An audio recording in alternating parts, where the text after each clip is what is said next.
આજની વાર્તા છે જેવો જેનો ધર્મ અને જેવું જેનું કામ. એક ગાય હોય છે, એ શાંતિથી ચરતી હોય છે. એટલામાં એક કૂતરું આવે છે અને કૂતરું જોર જોરથી ભસવા માંડે છે.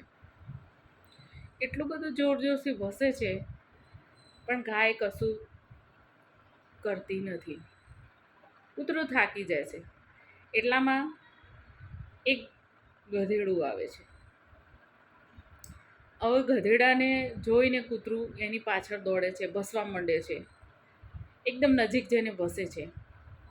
તો ગધેડું એને એક લાત મારે છે અને કૂતરાને 2-3 ગુલાટા મારાવી દે છે.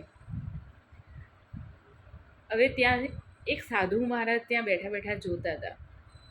હવે એને આ બધું જોયું અને ગાય માતાને પૂછ્યું કે ગાય માતા, તમને કૂતરે આટલું બધું ભસ્યું છતાં એને તમે કશું કર્યું કેમ નહીં? અને ગધેડાએ એને લાત મારી દીધી અને સીધો થઈને બેસી ગયો.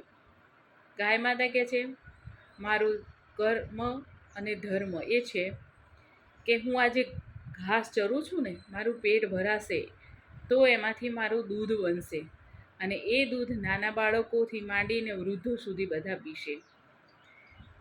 મારું કામ આ દૂધ બને એટલા માટે ચરવાનું હતું. મેં મારું કામ કર્યું, એને એનું કામ કર્યું.